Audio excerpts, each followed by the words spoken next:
Kings, I'm sure, very happy to be home off the first long road trip. It is Kayte Christensen. Kayte, good morning.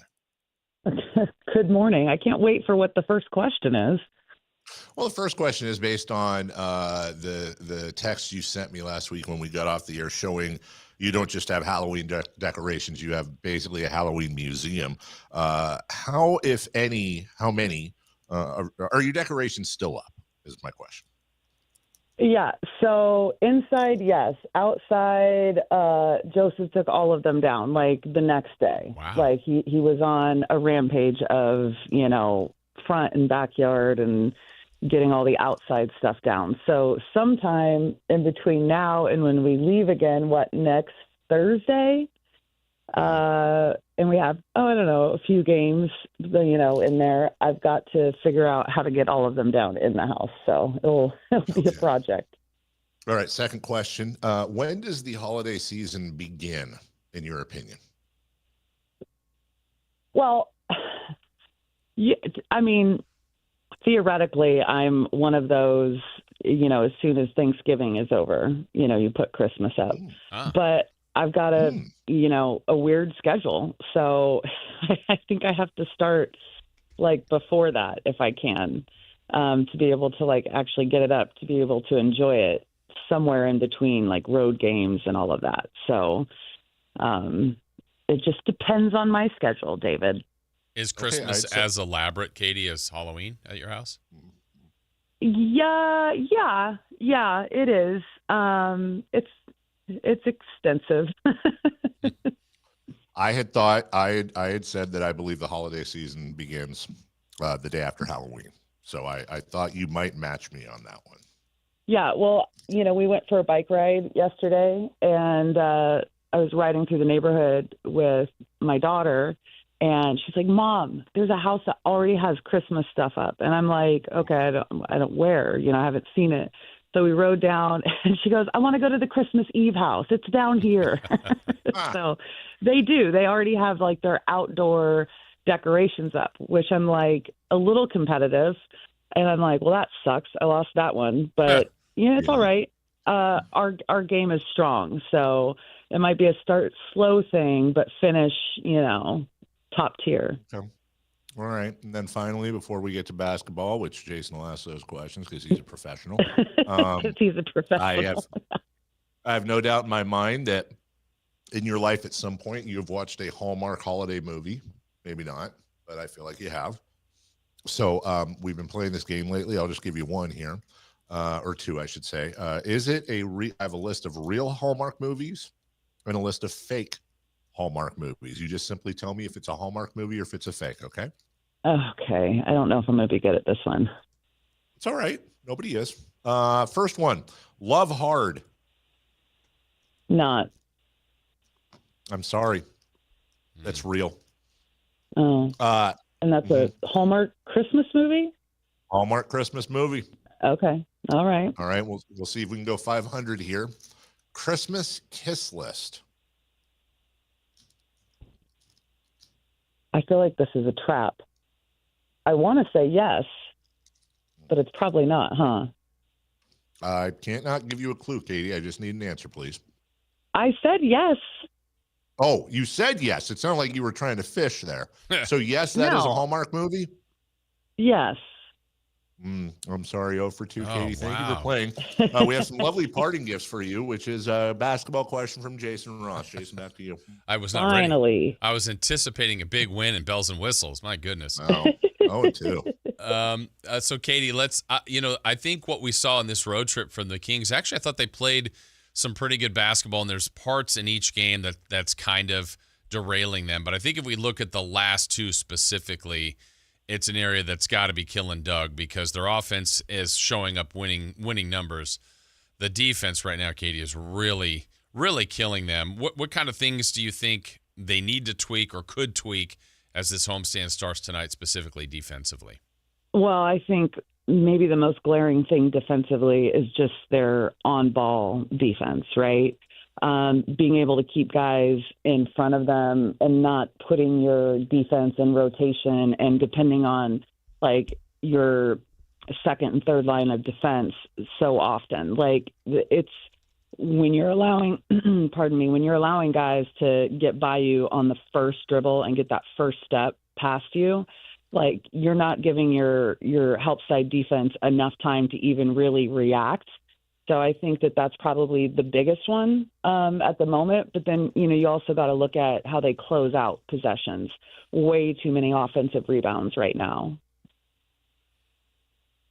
Kayte, I've asked you this question on the air before. I want to acknowledge that. Look so at you don't Dave think I'm going pausing because he's got to think about basketball right now. It's crazy, right? I know it's not easy. Also, my mic was muted because I'm eating candy.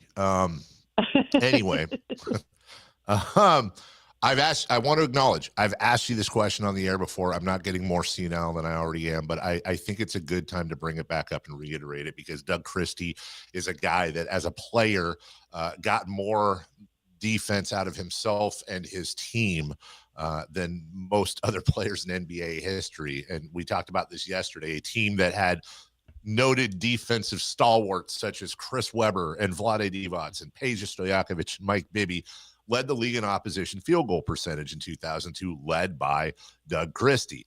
A lot of that's team defense. A lot of that, I'm sure, is attitude. But for you as a viewer and also an ex-player, how much of preaching defense and successfully playing defense is skill, and how much of it is belief and buy-in? Interesting question. The first part, how do I say this without, the first part is valid. The second part, I don't know that it's like belief and buy-in. I think that when you have a team that isn't full of defensive stoppers, which not a lot of teams in the NBA have a team full of defensive stoppers. I think Portland is maybe one of the closest in that regard. Like offensively, I don't know if you've watched them much this year. Offensively, they're really struggling. But they beat Denver, before we played them, just purely off of being absolute, pests on the defensive end. And they have multiple guys that wreak havoc. But most teams aren't really built that way. There's not a lot of there's not a huge, pool of defensive stoppers in this league. I think that might kind of shift because I think the common theme right now, how, basketball is kind of cyclical. It comes back around. Like we're seeing big lineups now with 7-footers and playing 2 bigs, and more teams have that and kind of getting away from that small ball era. But to bring it back around, I think that defense is something that more and more teams are legitimately stressing right now, and they're looking for that. So it's important to have, a couple of defensive stoppers that you can rely on in one-on-one defense. But the reality is with how the NBA game is played, there's so many pick and rolls. There's so much action.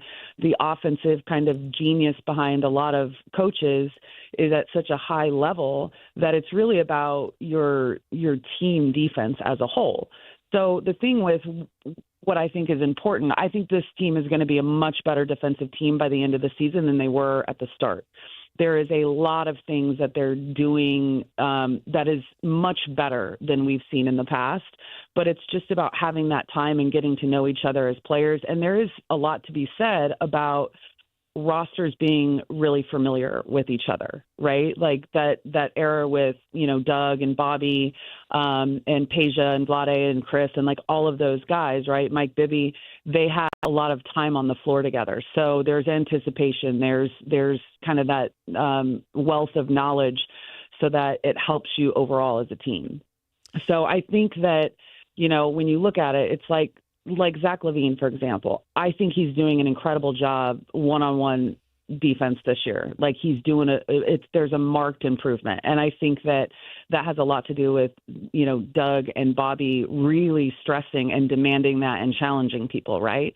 His help side defense is not where it needs to be yet. So that's kind of, as the season goes, and I've been in a lot of practices and like the defensive drills that they do are so much more than I've ever seen in the past. The reality of the situation is, I think a lot of people's mentality is these guys are professionals. Like, they've been playing a long time. Like, defense is something that they should know. They've been playing the game for a long time. The reality of the situation is, like, if Steph Curry didn't shoot, 1,000 shots a day, he wouldn't be the shooter he is. You have to drill defense the same way that you drill offense. And I think that obviously practice time gets smaller as the season goes along, but it's what you're using your practice time for. And so I think they'll be better towards the end of the season as a team, because they do have some good individual pieces right now. But at the end of the day, I think it comes from their ability to handle pick and roll offense, because it just happens at such a high rate in this league. Kayte, so far this team has leaned in by playing small. I mean, that's kind of what the roster is set up. They do have some available big guys that they just haven't been playing as much. They did add one in Precious Achiuwa. Now, we just got here, so in fairness to him, but any early read on whether or not they will incorporate him very much, or is this going to kind of be play small till Keegan gets back, or smaller? How do you think they're going to incorporate Achiuwa? I think that, first of all, I will say how difficult it is to join a team. I mean, it was difficult for us to join like the last week of training camp, right? It's just about familiarizing yourself with plays and even language, right? Like, every team's like language defensively is different, right? In terms of what they call things like, are you clamping? Are you whiting? Like, they all have different kind of terminology, which blows my mind. It kind of, for me as an analyst, I use the very basic terminology that everybody knows, and that's what we used when I was playing. We didn't have like color codes for things, and it was a blitz, it was a trap, it wasn't like a black or a red or a white or a fuchsia, whatever the heck. They've got so many different things now. And so I think part of it is just familiarizing yourself with plays, terminology on the defensive end, getting to know your teammates a little bit. And I don't know if he's available today.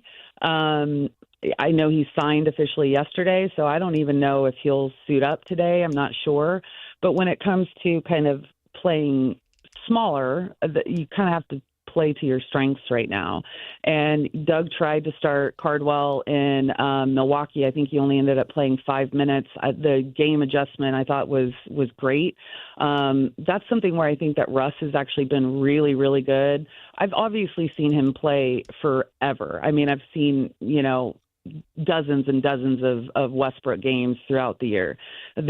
But I wasn't really that aware of just how smart he is when it comes to the defensive end. I don't know if you've noticed this, like, he messes up just like everybody else, but when he messes up, he's so smart about how he recovers. Like, he'll foul and he'll make sure that the foul is on the ground. Like when he fouled Giannis really, really hard, he made sure, and by the way, Giannis is like a mule. He's so strong, right? Like, try and slow that down, guys his size, let alone making sure that he doesn't have the opportunity for like an and one. And he's just so smart in terms of how he fouls, recognizing, game situation, bonus, like all of that. And then I don't know if you guys saw it. We didn't catch it in the game because we didn't have that camera angle, but I saw it on social media after when he fouled Giannis really, really hard. And it was him that was matched up against him in the second half of the game instead of Domas. He looked at Domas and he's like, I don't want you to foul out. Like, that kind of recognition and just veteran knowledge and taking on those types of challenges. Like, technically he's a point guard, right? Maybe two guard, you could say, size-wise. But for him to be matching up with Giannis just the math doesn't math, but he makes it work because he's just a really highly intelligent player. So I think the Kings without Keegan are going to have to, play to their strengths, and that might be smaller lineups. Kayte Christensen joining us. I'm fascinated by the defense talk and the just these basics and thoughts, because I know that's an emphasis, and I guess I'll put it in a dumbed down term that I've been using for dumb people like me. Is Doug asking this team to improve defensively like asking a cow to meow? Or is there a light at the end of the tunnel there with whatever experience or reps or, or is it just there's going to be limitations? I think there's limitations just based on, and everyone has them to a certain degree, right? There's limitations based on personnel and size. Size is a big deal. This is not a big team. But I don't think him asking them to improve defensively is like asking a cow to meow, I believe is how you put it. Yes. They can get better, period. Every team can get better defensively. Are they going to be a top 5 defensive team with this roster? No.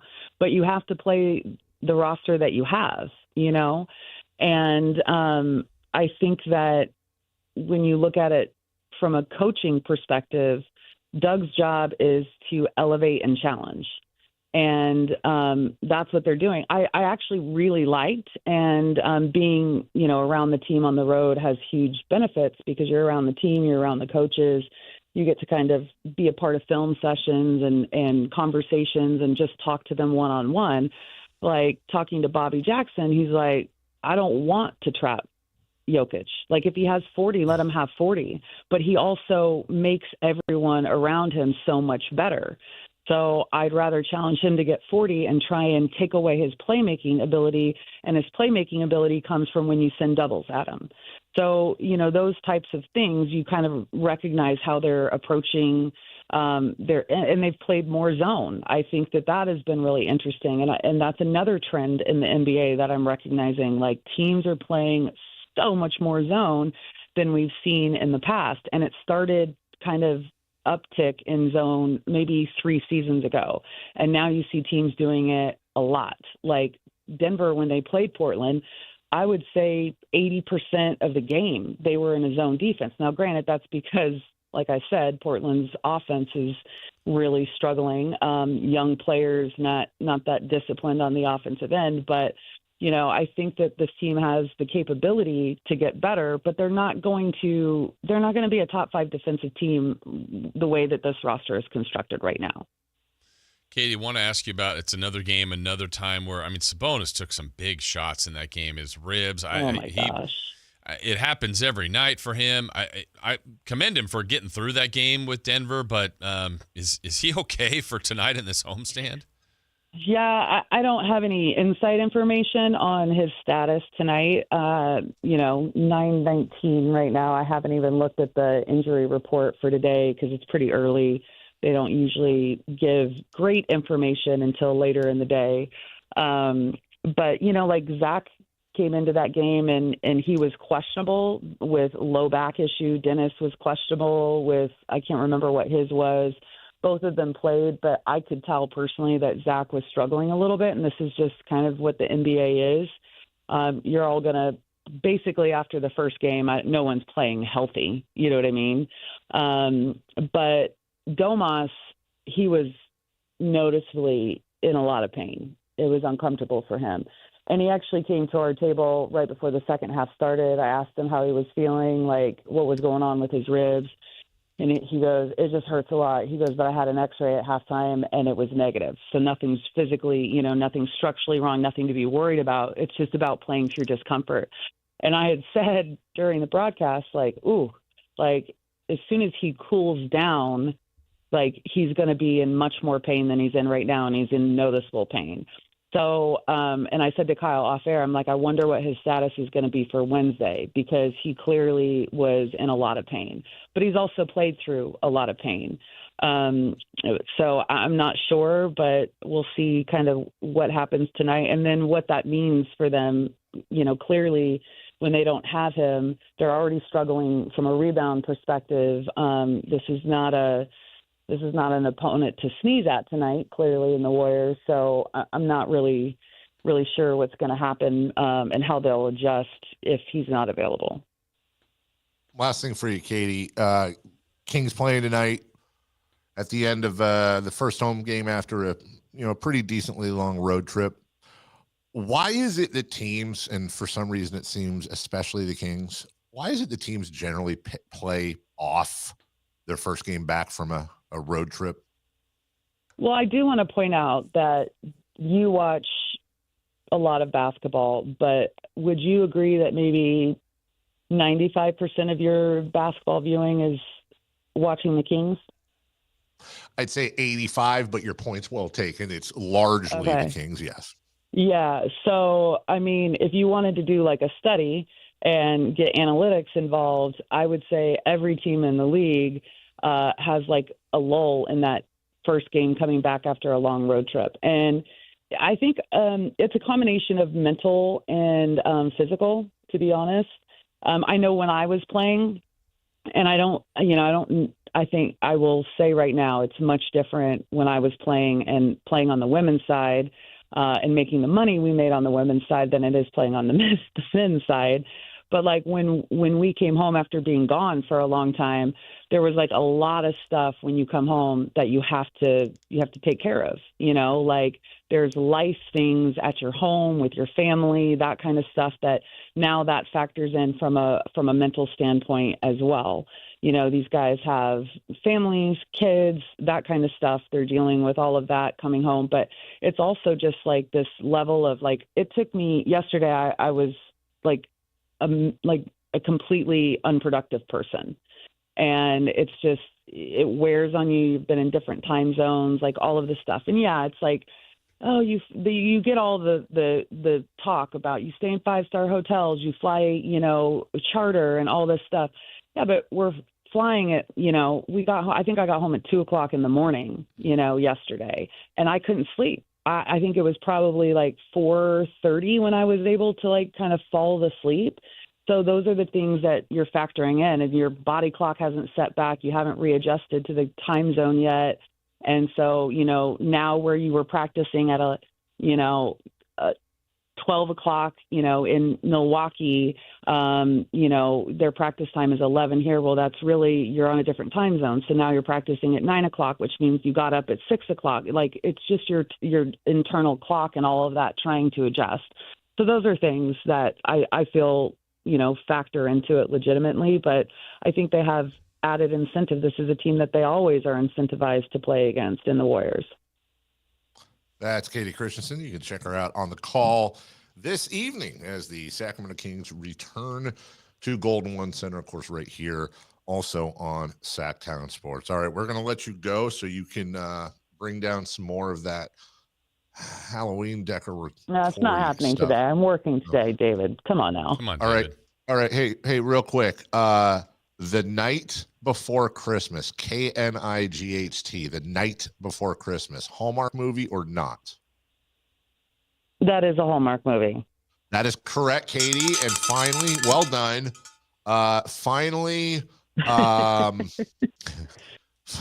Operation Ho Ho Ho. Okay. Yes, I think that's a Hallmark movie too. Kayte, that is absolutely wrong. You should be embarrassed. They would never put something like that on Hallmark. My goodness gracious. You do realize I don't watch Hallmark movies, right? Not yet. Yeah, not yet. Yeah. Now that I'm gonna be quizzed about it and embarrassed about it on the radio, I guess I have to start, doing a Hallmark Christmas movie game film. Thanks, Dave. You're getting there. You ain't that far away from putting down your knitting and taking the remote and changing to the Hallmark channel. We're getting there. Oh my God. Knitting. Right. That is not sexist at all. All right, David. I crochet. What are you talking about, sexist? I just wanted to make sure that you could dig yourself out of that one with also admitting that you do. Thanks for the curveball. All right, I will crawl out from under the bus. That's Kayte Christensen. Enjoy her tonight, everybody, on the broadcast. Katie. See you later. Bye. See you, fellas. Bye.